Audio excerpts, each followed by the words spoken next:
Hey, my lovely listeners, and welcome back to the podcast, Healing Conversations with Sophie Hurley. So, today's episode, we're going to talk a little bit about something that feels a little bit complicated for me to open up about on.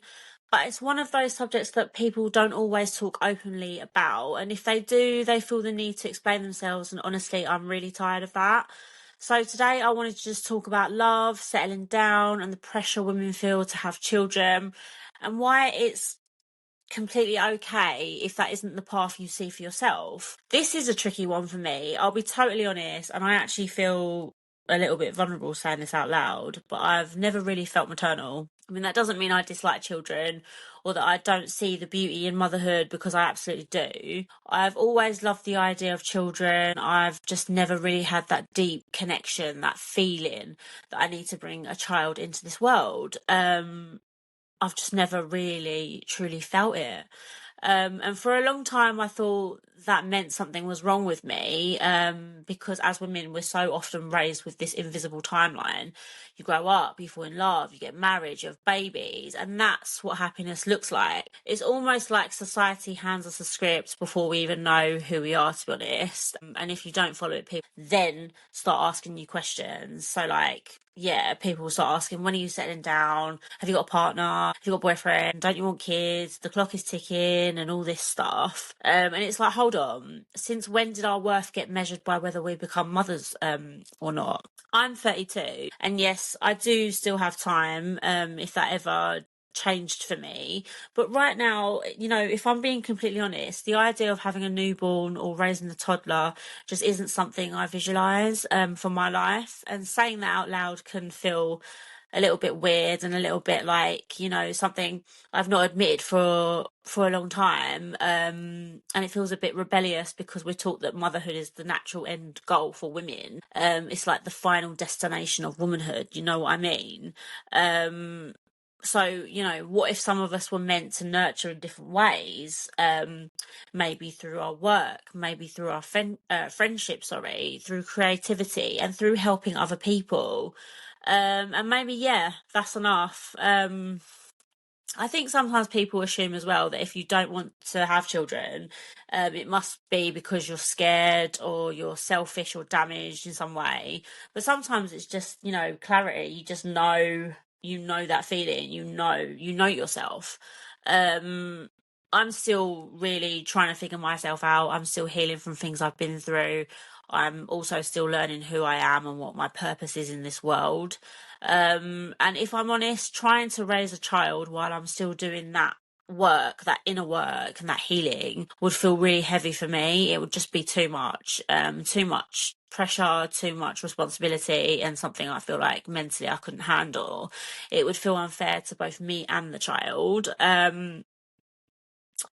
So healing it takes a lot of energy, and it takes honesty. I think it's actually incredibly responsible to admit when you're not in that place. So I'm proud of myself for even kind of coming on and admitting something like that, because I've not actually admitted this before to anybody, but I'm starting to slowly realize that maybe I've never really been maternal. Maybe I was not destined to have children. I've also thought about relationships a lot, especially when people talk about settling down, because for me, settling down was never about just finding anyone. I mean, I've dated men who made me feel like it was a privilege to be with them, men who used power or control to get their own way. And let me tell you something, that kind of dynamic teaches you a lot about yourself and about other people. It teaches you what you don't want in life. And it definitely made me realise that having a child with someone isn't just about love, it's about safety, trust, equality, emotional maturity, and if those things aren't really there, then it's okay to walk away from the idea completely. Like, I definitely wouldn't want a child to be brought up in a broken home. I would want my child to have its mum and dad. It's not something that I think, I'd ever want a child to be brought up without a dad or just their mum, whatever way it works. I just wouldn't want that for my child. I would never want to bring a child into a situation where I felt small, controlled, or unseen. Yeah, and I just think that self-respect, choosing not to do that. People talk about settling down like it's this magical finish line, but sometimes settling down can secretly mean settling for less than you deserve. And, there probably are so many people that have settled for less than they deserve. And I really don't believe in that anymore. Timing is everything. Maybe one day I'll meet someone who makes me feel safe enough to see life differently. Maybe I won't, and both options are completely okay. I think what I'm really learning, is that love isn't about ticking any boxes.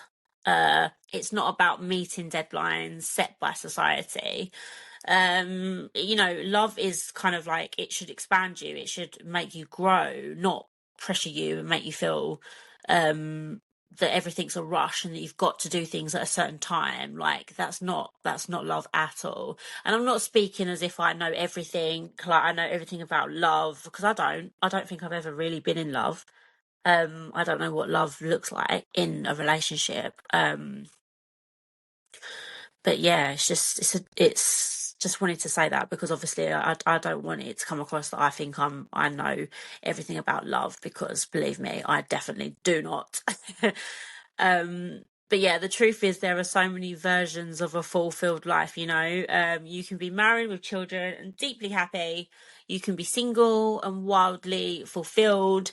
You can choose partnership without parenthood. You can choose yourself for as long as you bloody well like, okay? But yeah, I think the pressure comes because we're taught that happiness looks a certain way, the house, the partner, the kids, the perfect family photo. Real happiness is personal, it's messy, it's individual. And maybe the bravest thing we can do realistically is admit that when the traditional path just doesn't feel like ours and we want to do something a little bit different, we want to live our lives a little bit different, and yeah, that's all okay. Do you know what I mean? So yeah, I just wanted to say to anyone who feels the same way, again, you're not broken, you're not late to the party, you're not selfish, you're allowed to live a life that feels unique, authentic to you. You don't have to follow everybody else's footsteps and be like, yeah, I want to get married because so and so's got married, or do things in your time when the timing is right, and when you feel like, yeah, like this is, if that's what you want, then go for it, basically, at the end of the day. But yeah, not everybody has to do and live the same way, the way that obviously society makes us feel. And if your purpose right now is, healing, growing, discovering who you are, that is just as meaningful as any other path in life. I'm still learning, I'm still figuring it all out, to be honest. But one thing I know for sure is that love should never come from fear. Fear of being alone, fear of missing out, and fear of running out of time. Love's a journey. You should go on this journey with this person that you love, for the rest of your lives together. It's not a rush. There's no time limit on, we've got to, if you are in a relationship, we've got to do this now. We've got to, have a baby at this time. We've got to get married at this time. Like, I feel like everything just comes with so much pressure, and it's like, just relax, please, breathe. But yeah, maybe that's what this chapter is for, becoming a whole another different person. If you've ever felt pressured to settle or questioned because your vision of your life looks completely different, I do see you, and I want you to know you're allowed to write your own story, because healing isn't about becoming what the world does expect you to be, okay? It's about becoming who you truly are. Like, that's what I feel like life is about, just becoming who you are, enjoying every minute.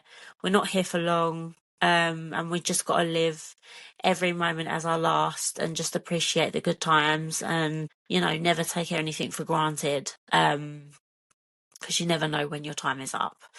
But yeah, thank you for listening, and sorry, God, and for always allowing me to be honest here. If this episode again resonated with you, share it with someone who might need to hear it too. And remember, your life doesn't have to look like anyone else's to be meaningful. We're all unique. We've all got different lives. How boring would it be if everyone in the world was the same person, had the same looks and the same life? No, it just wouldn't. It wouldn't make the world an interesting place. But then again, yeah. I'll speak to you in the next episode, and until then, be gentle with yourself, okay? Take care. Bye bye.